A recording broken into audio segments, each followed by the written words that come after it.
My son made a terrible mistake bringing that girl into this family. My mother-in-law whispered while I struggled to breathe on the couch. Then she looked at me with cold blue eyes and added, "If she's dying anyway, she belongs back in Mexico, not in my house." I didn't cry. I didn't argue. I just held my chest tighter and tried not to collapse in front of her. My husband still believed I was safe living with his mother while he finished his final deployment overseas. He had no idea his mother was slowly destroying me. I'm glad you're here. Follow my story until the end. And comment the city you're watching from so I can see how far my story has reached. The snow outside had already covered most of the driveway by that evening. The little ranch house in northern Ohio looked peaceful from the outside. Warm porch light, Christmas wreath on the door, smoke rising softly from the chimney. Inside, it felt colder than the winter air. I sat curled beneath a faded blanket on the living room couch, shivering so hard my teeth hurt. My fever had climbed again sometime after noon. Every breath scraped through my chest like broken glass. "Stop making those dramatic noises," Linda snapped from the kitchen. "You sound ridiculous." I pressed my lips together. For the past 3 months, my mother-in-law had treated my illness like some kind of inconvenience designed specifically to annoy her. At first, it was small things. She rolled her eyes when I got tired too quickly, complained about my coughing during dinner, started spraying air freshener every time I walked through the room, muttering about foreign germs. But after my husband Daniel deployed to Poland with the army 6 weeks earlier, everything changed. Linda stopped pretending. She no longer called me Sofia. I became that girl, or the Mexican. Sometimes she acted as though I couldn't understand English at all. Daniel always was too soft-hearted, she told her church friend one afternoon while I sat 10 feet away folding laundry. "He sees a pretty face and thinks it's love." Her friend glanced at me awkwardly. I kept folding towels. What else could I do? Daniel had begged me to stay with his mother while he was overseas. My health had already been getting worse back then. The doctors in El Paso thought it might be an autoimmune condition affecting my lungs. But we were still waiting for more tests before Daniel got deployed unexpectedly. "You won't be alone," he'd promised me at the airport, holding my face gently in both hands. "Mom can help until I get back." I believed him. That was the worst part. I truly believed him. A violent cough suddenly bent me forward, sharp enough to make my vision blur. I grabbed the edge of the couch as dizziness swept through me. Linda appeared in the doorway with crossed arms. "You know what your problem is," she said flatly. "You people are raised to think sickness gets you attention." I looked up weakly. "I think I need a hospital." Her expression hardened instantly. "No hospital." The words landed heavier than I expected. "I can barely breathe," I whispered. "You're breathing fine enough to complain." Another cough tore through my chest. This time I tasted blood. I quickly pressed the blanket to my mouth before she noticed. Or maybe she did notice. Maybe she simply didn't care. Linda walked toward the front window and peeked through the blinds at the snowstorm outside. "You should call your family in Mexico," she said casually. "If things get worse, they can deal with you there." My stomach tightened. "My family lives in Texas," I said softly. She shrugged. "Same difference." Silence filled the room after that. Only the ticking wall clock and the sound of wind rattling the windows remained. I thought about Daniel then. About the way he kissed my forehead before boarding the military bus. About the promise he made. "Your family now. Nothing will ever happen to you." I wondered what he would think if he could see me now. 30 pounds thinner. Too weak to stand for long. Afraid to fall asleep because I didn't know if anyone would help me if I stopped breathing during the night. Linda suddenly picked up my phone from the coffee table. "You don't need to bother Daniel with this nonsense," she said. Then she slid the phone into her sweater pocket and walked away. That was the moment I finally understood something terrifying. I wasn't safe in that house. And if Daniel didn't come home soon, his mother was going to let me die. The next morning, I woke up to the sound of the vacuum cleaner slamming against my bedroom door. For a few seconds, I forgot where I was. I thought I was back in our apartment near Fort Bliss in Texas. I thought Daniel was beside me, half asleep. reaching for my hand the way he always did before morning formation. Then another cough ripped through my chest. Reality returned immediately. The guest room at Linda's house smelled faintly of bleach and cigarette smoke. Pale winter light slipped through the blinds, cutting across the carpet in thin gray lines. My entire body ached from fever. I reached for my phone out of habit. The nightstand was empty. Right. Linda still had it. I slowly pushed myself upright, dizzy enough that the room tilted sideways for a moment. My lungs felt tight again, heavy and swollen like they were filling with wet cement. Outside my bedroom door, I could hear Linda talking on the phone. She sleeps all day, she complained loudly. I swear these girls come here expecting to be taken care of like princesses. A pause. Then a sharp laugh. No, she's not dying. She just likes attention because my son's overseas. I closed my eyes. At first, I kept trying to convince myself things weren't as bad as they felt. Daniel loved his mother. He always described her as strict but dependable. Growing up military, he respected discipline and structure. Even when she sounded cold, he found excuses for her. Mom just has a hard time showing affection. That's what he used to say. But affection wasn't the problem anymore. This felt like resentment, something older, deeper. The first time I met Linda, she smiled politely through dinner but spent the entire evening asking questions about immigration papers. Not about me. Not about my family. Not about what I studied or what I loved. Just paperwork. How long did it take you to get citizenship? Do your parents speak English? Daniel's always been too trusting. At the time, I told myself she was protective.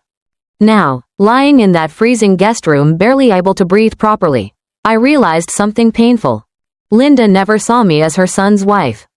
To her, I was a mistake that somehow followed him home. I forced myself out of bed and shuffled toward the bathroom. My legs trembled from exhaustion. When I caught my reflection in the mirror, I barely recognized myself. My dark curls looked dull and tangled. My skin had turned pale beneath the fever. Sharp bones pushed against my cheeks. 3 months earlier, Daniel joked that I was too stubborn to ever slow down. I worked double shifts at a dental office while finishing online nursing classes.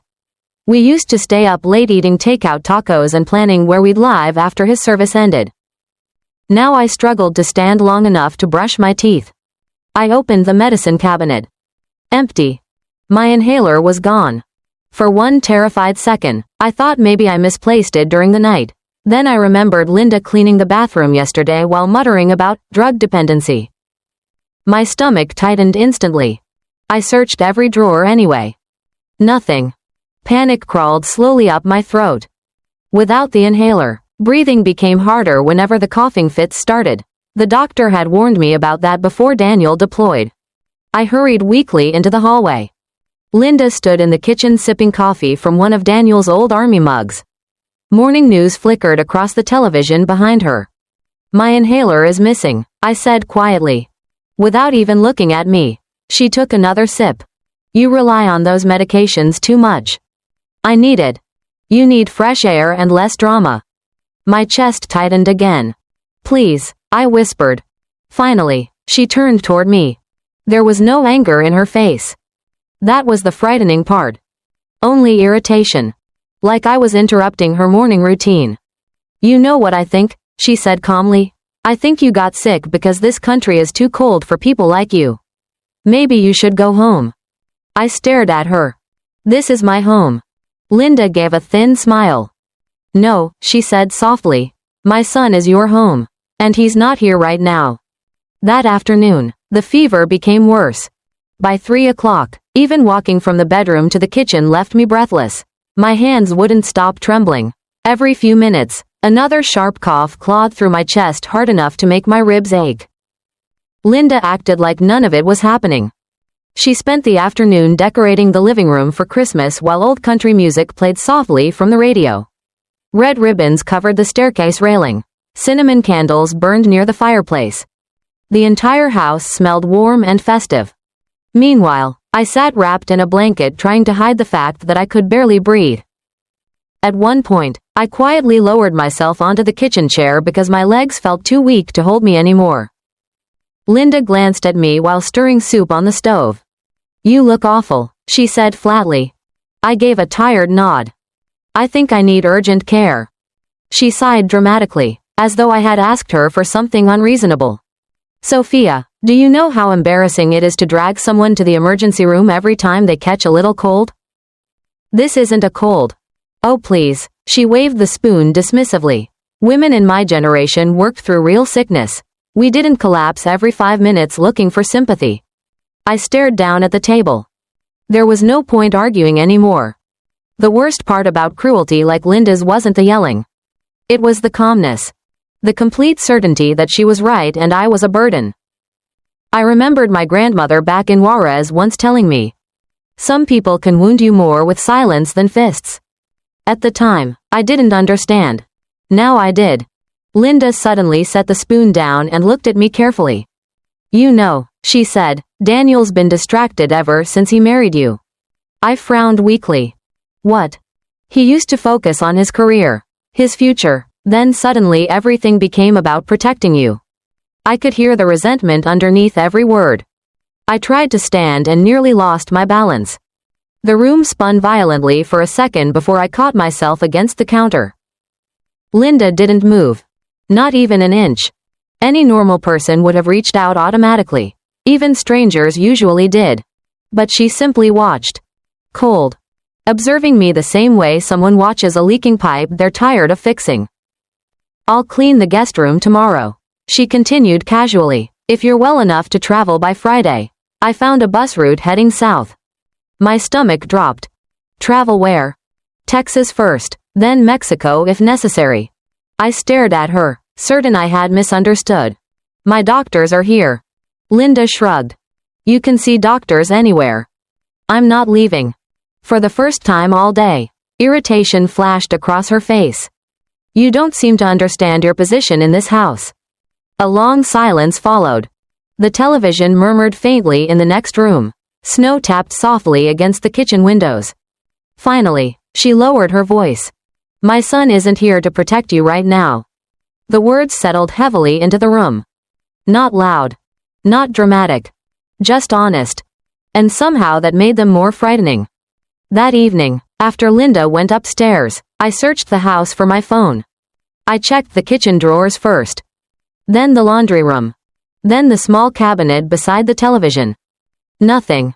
I finally sat on the edge of the couch exhausted and shaking. My breathing had become shallow again, each inhale whistling painfully in my chest. That's when I noticed Daniel's framed army photo still sitting beside the fireplace. He was smiling in the picture. Young, strong, proud in uniform. For a moment, I just stared at him. Then quietly, so quietly I almost didn't recognize my own voice, I whispered, "Please come home." Because deep down, I was beginning to realize his mother had already decided what would happen to me if he didn't. I barely slept that night. Every time I drifted off, another coughing fit dragged me awake again. By morning, the fever had soaked through my t-shirt, and my chest felt so tight I could only take shallow breaths without pain. Downstairs, I could already hear Linda moving around the kitchen. Cabinet doors opening. Coffee brewing. The television humming softly with the morning news. Normal sounds. That was what made everything feel so strange. My body felt like it was shutting down piece by piece, yet life inside that house continued as though nothing serious was happening. I sat on the edge of the bed for a long time before standing carefully. My legs felt weak beneath me, almost numb. The hallway smelled like bacon and cinnamon when I finally made my way downstairs. Linda was setting the dining table with holiday napkins. She glanced up briefly. "You look terrible," she said. I almost laughed at the irony. For days, she'd ignored my worsening condition. Now she sounded annoyed that my appearance reflected it. "I think I need my inhaler," I whispered. She kept arranging silverware. "You're becoming dependent on medication." "I can't breathe properly." "You're breathing enough to complain." I leaned against the kitchen counter quietly, waiting for the dizziness to pass. That's when I noticed my suitcase sitting near the front door. Already packed. My stomach tightened instantly. For a second, I simply stared at it, unable to process what I was seeing. Linda finally sat down at the table and smoothed her napkin across her lap. I took the liberty of helping you pack, she said calmly. I looked back at her. My clothes? You won't need much. Fear moved slowly through my chest. Cold, heavy, certain. Why would you pack my things? Linda took a sip of coffee before answering. There's a bus leaving Cleveland tomorrow afternoon. It goes through Texas. She paused briefly. After that, where you go is your business. I felt the room tilt slightly again. You're sending me away? No, she corrected softly. I'm giving you the chance to leave with dignity. Dignity. The word almost hurt more than anything else. I thought about Daniel again. About our tiny apartment near the base in El Paso. About the cheap folding table we bought together from Walmart because we couldn't afford real furniture yet. About how proud he looked carrying me across the threshold after our courthouse wedding. You're my home now, he whispered that night. I believed him completely. And maybe he believed it too. But standing there in his mother's kitchen, staring at the packed suitcase by the door, I began to understand something painful. Love means very little when the wrong person controls your life while your protector is gone. Linda suddenly folded her hands together. I warned Daniel this marriage would complicate his future. She loves me, he told her. Even now, her mouth tightened slightly remembering it. That boy always confuses pity with love. I felt tears burn behind my eyes for the first time in weeks. Not because of her cruelty. Because Daniel had no idea any of this was happening. His last email still sat unread somewhere in my missing phone. The last thing he told me before deployment was, Mom will take care of you until I get home. I wondered how many times Linda had smiled at him while lying directly to his face. A sharp pain suddenly stabbed through my chest hard enough to steal my breath. I grabbed the counter immediately. Everything blurred. The kitchen lights. The Christmas decorations. Linda's face across the table. For one terrifying second, I truly thought I might collapse right there. But Linda didn't move. She just watched me carefully. Studying me. Waiting. And in that moment, something inside me finally shifted. Until then, I kept hoping she would soften. That maybe fear or stress or loneliness had simply made her colder than usual. But no. This was intentional. Linda wanted me gone before her son came home. And if my condition became fatal before then, I wasn't entirely sure she would call for help at all. The snowstorm got worse overnight. By Thursday morning, the entire neighborhood was buried beneath thick white drifts. The trees outside looked frozen in place, heavy with ice. Even the street beyond Linda's driveway had disappeared under layers of untouched snow. Inside the house, the heat was turned low. Linda claimed she was saving money on utilities. But I noticed she kept an electric heater running beside her recliner while the guest room stayed freezing cold. My coughing started before sunrise. Deep, wet, painful. I pressed both hands against my chest trying to breathe through it quietly. I had stopped asking Linda for help by then. Every request only seemed to irritate her more. Still, sometime around 9 that morning, I finally forced myself downstairs again. I found her sitting at the kitchen table writing Christmas cards. She didn't look up when I entered. I need to call Daniel, I said softly. No. The answer came instantly. I stared at her. He deserves to know I'm sick. He's deployed overseas, Linda replied calmly while sealing another envelope. His focus should stay on his mission, not your dramatics. I felt anger flicker weakly through the exhaustion. This isn't drama. She finally raised her eyes toward me. For the first time, I saw something sharp underneath her usual coldness. Jealousy. Not toward me exactly. Toward the attention her son gave me. Ever since Daniel left for deployment, he called whenever he could. Short video chats, emails, voice messages telling me he missed me. Linda noticed all of it. And I think part of her hated it. He used to call me every Sunday before you came along, she said quietly. The confession surprised both of us. For a moment, the room became completely still. Then she looked away again, embarrassed by her own honesty. You took his attention, she added flatly. I almost couldn't believe what I was hearing. This wasn't only about race anymore. Or sickness. or immigration. It was deeper than that. Linda resented anyone who became more important to her son than she was. Another painful cough bent me forward suddenly. This time I couldn't stop it. My knees nearly gave out beneath me as I gripped the counter hard enough to hurt my fingers. A sharp metallic taste flooded my mouth. When I pulled my hand away, there were tiny drops of blood against my palm. I froze. Linda saw them too. For one brief second, uncertainty crossed her face. Not concern. Fear. Because now even she could tell this was serious. You should sit down, she muttered stiffly. I need a hospital, I whispered again. But almost immediately, her expression hardened back into irritation. Hospitals meant records. Questions. Possibly Daniel being contacted. And Linda clearly did not want that. You probably just burst a blood vessel from coughing, she said quickly. People do it all the time. I stared at her in disbelief. Then slowly, very slowly, she pushed a bus ticket across the table. I looked down at it. Cleveland to El Paso. Departure. Friday, 2:15 p.m. My chest tightened again. You already bought it? You need your own family. I am family. Linda gave me a tired look. No, she said quietly. You're temporary. The words hit harder than I expected. Temporary. Like a guest. Like a mistake. Like someone already halfway erased. I picked up the bus ticket with shaking fingers. The paper felt strangely heavy in my hands.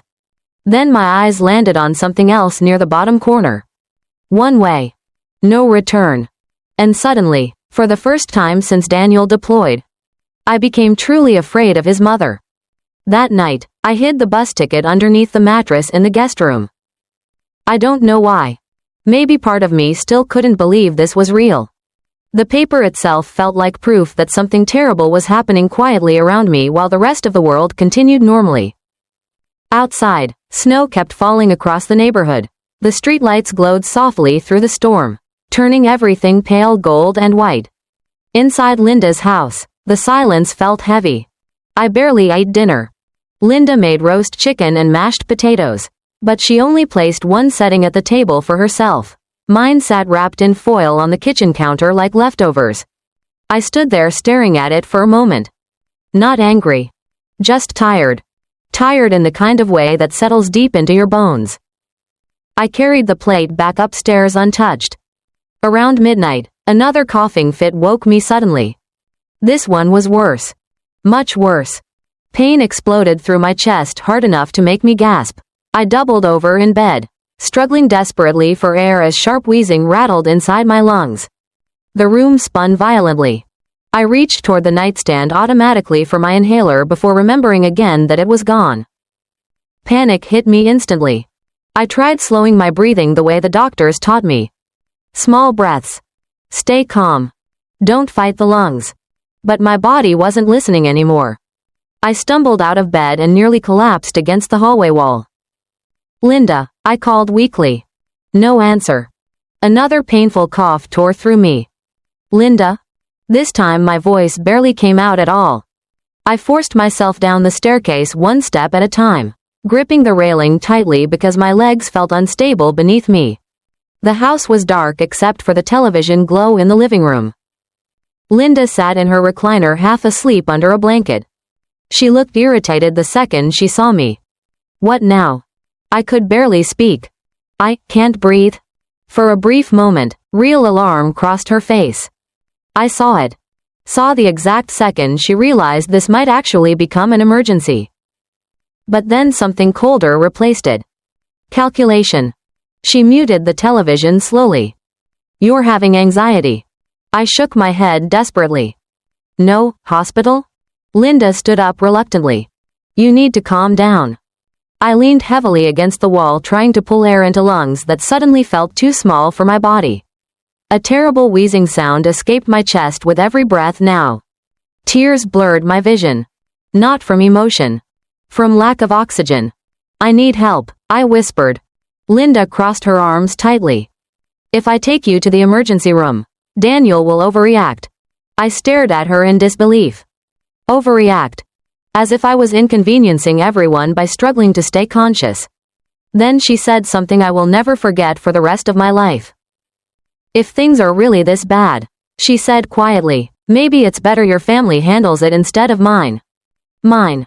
Not ours. Not Daniel's wife. Not family. Just a problem she wanted removed from her house. I slowly slid down against the hallway wall because my legs could no longer hold me upright. The hardwood floor felt freezing cold beneath me. Linda looked down at me silently for several seconds. Then, without another word, she walked into the kitchen. I heard cabinets opening. Drawers sliding. For one hopeful second, I thought maybe she was finally calling 911. Instead, she returned holding my passport. And the bus ticket. Departure tomorrow afternoon. One way. You need to leave before this becomes everyone's problem, she said calmly. I looked up at her through blurred vision. And deep down, I realized something terrifying. Linda truly believed she was doing the right thing. I don't remember how long I stayed on the hallway floor after Linda walked away. Minutes maybe. Maybe longer. Time felt strange when every breath became work. The house had gone quiet again except for the soft hum of the refrigerator and the wind scraping snow against the windows outside. Somewhere upstairs, an old pipe rattled faintly inside the walls.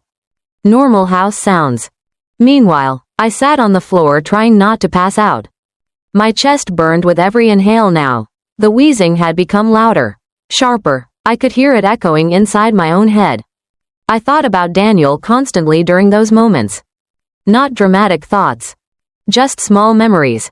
The way he always warmed up my side of the bed before I got in during winter. How he kissed my forehead absent-mindedly while studying army manuals late at night. The way he once drove 40 minutes at 2 in the morning just because I mentioned craving Mexican hot chocolate. Safe memories. Memories from a life that suddenly felt very far away.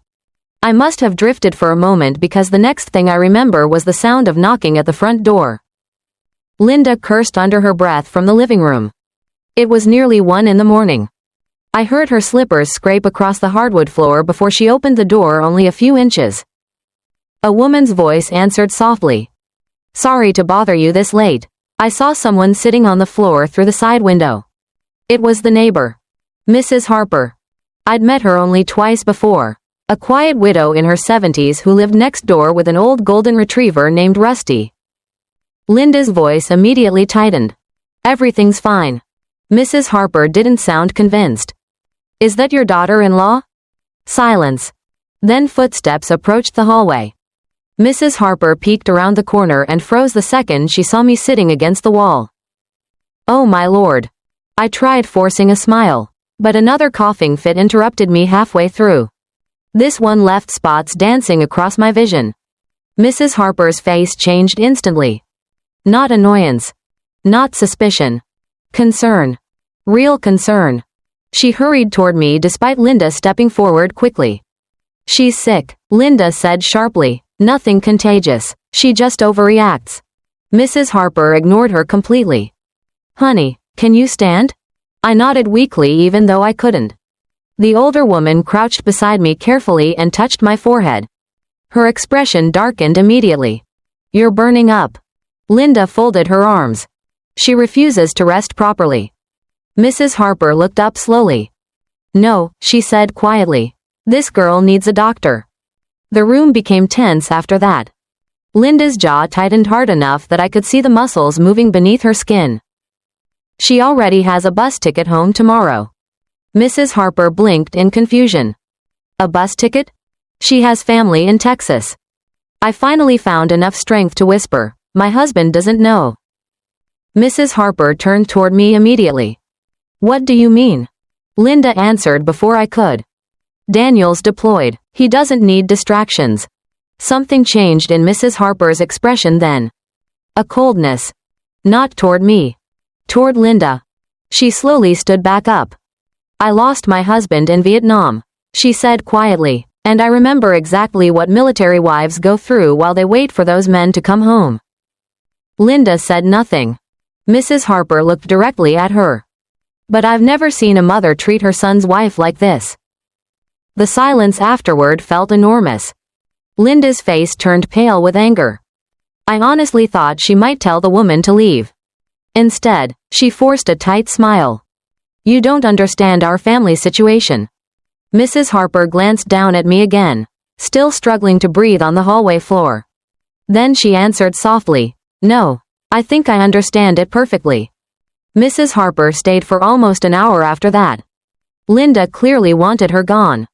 I could see it in the tightness around her mouth every time the older woman asked another question. "How long has she been sick? Has she seen a doctor recently? Where's her medication?" Linda answered everything too quickly. Too carefully.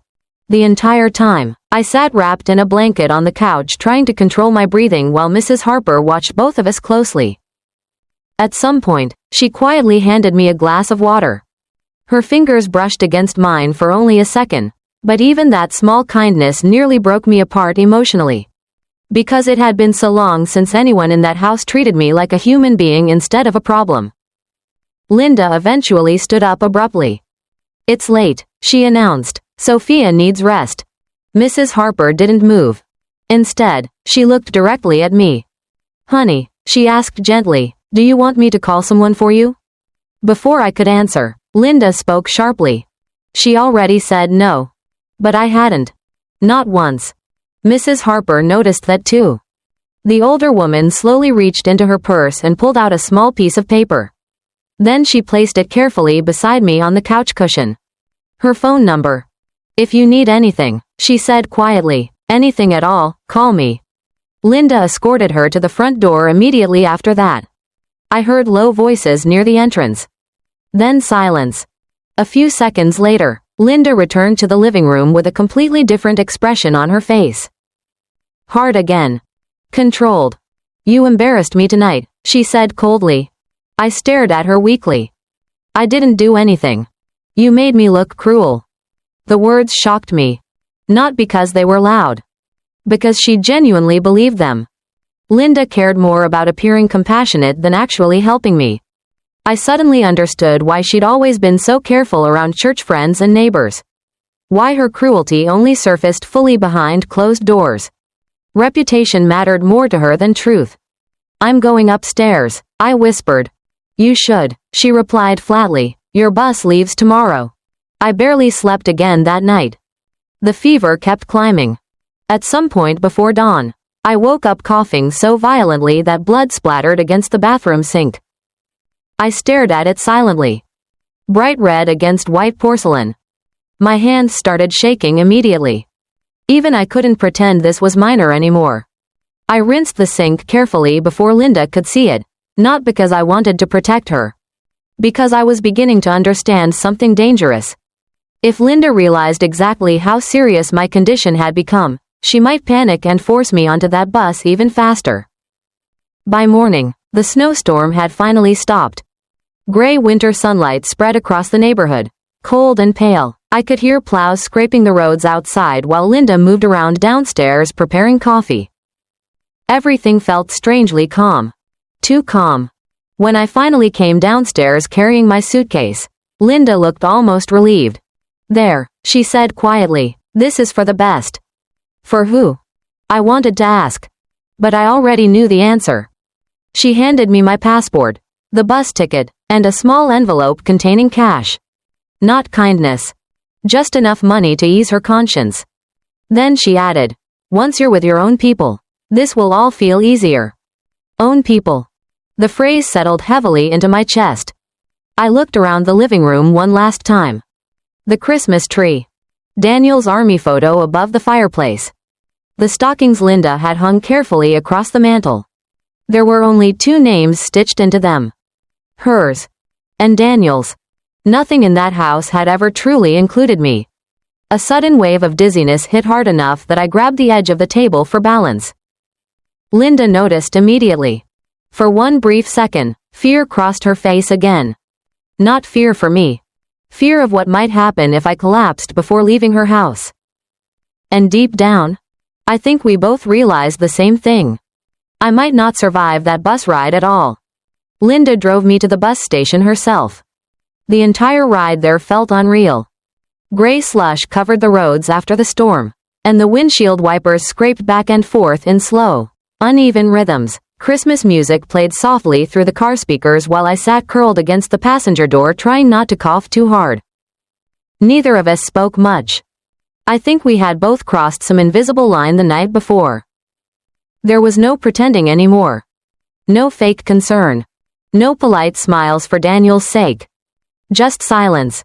My suitcase rested in the back seat beside a folded blanket Linda insisted I take for the trip. The way she said trip made it sound temporary.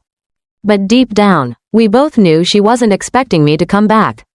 Halfway to the station, my chest tightened again. Sharp. Sudden.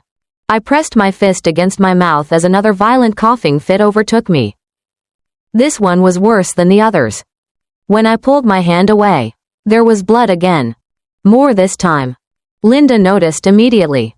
Her hands tightened around the steering wheel. For 1 second, panic flashed across her face. "You're getting blood everywhere," she snapped. "Not. Are you okay?" "Not. We need help." "Just irritation." I wiped my hands silently against a tissue from my coat pocket. Outside the car window, Cleveland blurred past in pale winter colors. Gas stations, frozen parking lots, bare trees coated in ice. Everything looked distant now. Like I was slowly disappearing from the world around me. The station itself was nearly empty when we arrived. A few tired travelers sat near the vending machines clutching coffee cups and backpacks. An overhead television played muted weather reports while buses hissed outside in the cold. Linda carried my suitcase inside without speaking. I noticed people staring at me almost immediately. I probably looked terrible. My skin had turned ghostly pale from fever, and dark circles hollowed beneath my eyes. Even standing upright felt difficult now. At the boarding counter, Linda handed over my ticket before I could reach for it. "One way to El Paso," the clerk confirmed. The words echoed strangely in my head. "One way." Linda glanced toward me briefly. "You'll feel better once you're with family." I almost laughed from exhaustion. Daniel was my family. That was the part she refused to accept. Another wave of dizziness hit suddenly. The room tilted hard enough that I grabbed the counter for balance. The clerk frowned immediately. "Ma'am, are you all right?" Before I could answer, Linda stepped in smoothly. "She's just anxious about flying." "It's a bus," the clerk said slowly. For the first time, Linda looked flustered. Only slightly. But enough for me to notice. Then my knees buckled. I heard someone gasp nearby as I collapsed hard against the counter edge before sliding toward the floor. Pain exploded through my shoulder. The terminal lights blurred overhead while distant voices echoed around me. "Sofia." The clerk's voice sounded panicked now. Somewhere nearby, people started moving quickly. But what I remember most clearly was Linda. Standing completely still. Frozen. Not rushing toward me. Not calling for help. Just staring. As though the situation had suddenly become larger than she expected. I struggled weakly for air while the wheezing in my chest grew louder and harsher. Someone nearby kept saying, "Call 911. Another voice asked if I could hear them. Then suddenly, through the chaos, I heard something that made my heart stop. A familiar voice. Deep. Sharp. Terrified. "Sofia?" For one impossible second, I thought the fever was making me hallucinate. But then I looked up. And standing near the station entrance in his army uniform was Daniel. Everything after that happened fast. Voices echoed through the station. People moving. Someone kneeling beside me. But the only thing I could focus on was Daniel's face. I had imagined this moment so many times during those terrible weeks. I pictured him walking through the front door smiling, dropping his duffel bag, wrapping his arms around me. I never imagined he would find me collapsed on the floor of a bus station struggling to breathe.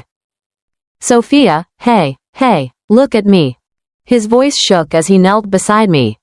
I tried speaking, but another violent cough interrupted me. Daniel immediately pulled off his jacket and wrapped it around my shoulders. His hands were trembling. That scared me more than anything. Daniel rarely panicked. Army training had taught him how to stay calm through almost anything. But when he looked at me now, I saw pure fear in his eyes. "What happened to her?" he demanded suddenly. The room went silent. I followed his gaze slowly toward Linda. She stood several feet away, clutching her purse tightly against her chest. For once in her life, she looked unsure of herself. Daniel stared at her in disbelief. She said you were recovering from the flu, he said slowly. Linda opened her mouth immediately. She refused treatment. That's not true. The words came out weak and broken from my chest, but they stopped everyone cold. Daniel looked back at me instantly. I could barely keep my eyes open anymore. She took my phone, I whispered, my inhaler too. Something changed in Daniel's expression then. Not loud anger. Something worse. The kind of quiet fury that settles deep before it explodes. What? Linda stepped forward quickly. She became dependent on medication. I was trying to help her calm down. She's coughing blood. The bus station clerk interrupted sharply from nearby. The sentence hung in the air like a gunshot. Daniel slowly stood up. I had seen my husband angry before. Once when someone insulted another soldier at a bar near base. Once when a man grabbed my wrist too aggressively outside a grocery store. But this was different. This anger was personal. How long has she been this sick? He asked. Linda's face tightened. I didn't know it was serious. That lie finally broke something inside him. Daniel looked around the station at the strangers gathered nearby. The paramedics rushing through the front entrance. Me barely conscious on the floor. Then he looked back at his mother. You put my wife on a bus? She needed her family. She is my family. The words came out sharp enough to cut through the entire terminal. Linda flinched visibly. For the first time since I met her, she looked small. Not powerful. Not certain. Just an older woman realizing too late that she had pushed her son too far. The paramedics reached us seconds later. One of them placed an oxygen mask gently over my face while another checked my pulse. Her oxygen levels are dangerously low, I heard someone say. Daniel immediately moved beside the stretcher as they lifted me carefully. I'm coming with her. Linda stepped forward suddenly. Daniel, listen to me. No. He didn't even raise his voice. But the single word stopped her completely. Snow blew through the station doors as the paramedics wheeled me toward the ambulance outside. The freezing air burned my lungs even through the oxygen mask. I looked back one last time. Linda still stood in the middle of the terminal alone. People stared at her differently now. Not with sympathy. With judgment. And I think she felt it.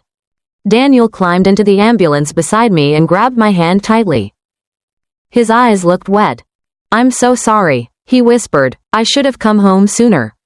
For the first time in weeks, I finally felt safe enough to close my eyes. I spent 6 days in the hospital. Most of them blurred together. Machines beeping softly beside the bed. Nurses adjusting oxygen tubes. The smell of disinfectant and overheated hospital blankets. Snow falling quietly outside the window while December drifted toward Christmas. The doctors later told me I had developed severe pneumonia on top of an untreated autoimmune flare affecting my lungs. Another few days without treatment, and things could have ended very differently. Daniel never left my side. Not once. Even after 20 hours of military travel and almost no sleep, he stayed beside my hospital bed every single night. Sometimes I woke up at 3 in the morning and found him sitting silently in the chair watching the monitors like he was afraid they might suddenly stop. The guilt on his face hurt almost as much as the illness itself. You trusted me, he whispered one night while carefully helping me drink water. I left you there thinking you were safe. I reached for his hand weakly. This wasn't your fault. But deep down, I knew he blamed himself anyway. Daniel barely spoke to Linda after the bus station. At first, she called constantly. Voicemails. Text messages. Excuses. You misunderstood everything. I was trying to help. She never told me she was that sick. Daniel listened to exactly one voicemail before turning his phone face down on the hospital table. Then he blocked her number completely. I think that hurt Linda more than any argument ever could. A few days later, Mrs. Harper came to visit me. She brought fuzzy socks, homemade soup, and a tiny Christmas cactus wrapped in silver ribbon. You looked like you needed something alive in the room besides machines, she said gently. For the first time in weeks.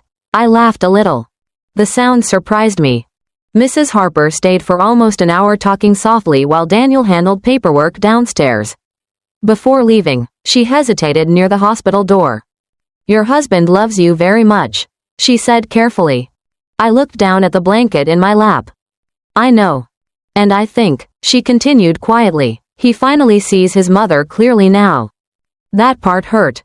Not because I wanted revenge against Linda, but because I knew what it cost Daniel emotionally to accept the truth. No son wants to realize his mother is capable of cruelty. Especially not a man who spent his whole life believing she was strong because she cared. The hardest part wasn't her hatred. It was understanding how normal she believed it was. A week after I was admitted, Daniel finally returned to Linda's house to collect our things. He went alone. When he came back to the hospital later that evening, he looked exhausted. Older somehow. He placed my suitcase quietly near the chair beside the window. "She kept saying she did what any mother would do," he said after a long silence. I didn't answer. Because honestly, that sentence frightened me more than anything else. Daniel sat down slowly beside the bed. Then he said something I never expected to hear. "I don't think I ever really saw how she treated people before." His voice sounded hollow. Like someone grieving a person who was still alive. Outside the hospital window, snow drifted softly across the parking lot under pale evening lights. Daniel reached for my hand again. "We're leaving Ohio," he said quietly, "as soon as you're strong enough." I looked at him carefully. "And your mother?" A long silence followed. Then finally, Daniel lowered his eyes and answered. "Some people only know how to love through control, and I'm done confusing that with family." By February, the snow in Ohio had finally started melting. Daniel and I were already gone by then. We moved back to Texas 2 weeks after I left the hospital. Not to El Paso this time, but to a quieter town outside San Antonio where one of Daniel's army friends helped us rent a small one-story house with a blue front door and creaky hardwood floors. It wasn't fancy, but it felt peaceful. For the first time in months, I could breathe without fear sitting in my chest. Recovery came slowly. Some mornings I still woke up exhausted. The autoimmune treatments were difficult, and my lungs would probably never be as strong as they once were. But little by little, life started feeling normal again. I planted herbs in flower pots near the kitchen window. Daniel fixed the broken porch swing one Saturday afternoon while country music played softly from his phone. At night, we cooked together the way we used to before deployment. Cheap tacos, rice and beans, burnt tortillas whenever Daniel insisted on helping. Small things. Ordinary things. The kinds of moments that feel priceless after surviving something painful. Linda tried contacting us several times during those first months. Letters mostly. Long handwritten pages filled with explanations. Not apologies. Explanations. I only wanted what was best for Daniel. "You turned my son against me. A mother should come first." Daniel read exactly one letter before folding it quietly and placing it back into the envelope. Then he said something I'll never forget. "She keeps talking about what she wanted for me," he said softly, "but she never cared what I wanted for myself." After that, the letters stopped. Mrs. Harper still calls me every Sunday. Sometimes we talk about recipes. Sometimes about weather. Sometimes about nothing important at all. But every Christmas, she sends us a card with a small handwritten note inside. Love should never feel like survival. I keep every single one. A few months ago, Daniel finally admitted something that had been weighing on him for years. When I was growing up, he told me one evening while we sat on the porch watching the sunset. "Mom always made love feel conditional." I looked at him quietly. He stared out at the darkening Texas sky before continuing. "If I succeeded, she loved me. If I obeyed her, she loved me. If I made her proud, she loved me." He swallowed hard, but the second someone needed me more than she did, she saw them as competition. The sadness in his voice broke my heart. Because losing trust in your mother feels different than losing anyone else. It changes something deep inside a person. I rested my hand gently over his. "You came back for me," I whispered. Daniel looked at me immediately. "Of course I did. No, I said softly. You saw the truth, and you still chose me. A long silence passed between us after that. Warm Texas wind moved softly through the porch screens. Somewhere down the street, a dog barked lazily in the fading evening light. Finally, Daniel smiled a little. You were never the problem, Sofia. For so long, I believed surviving meant enduring cruelty quietly. Staying polite. Staying grateful. Trying harder to be accepted. But almost dying in that house taught me something important. Some people will never see your worth no matter how gently you love them. And sometimes the bravest thing you can do is stop begging to be treated like family by people who already decided you never were. Linda spent years trying to send me away. In the end, her son was the one who left.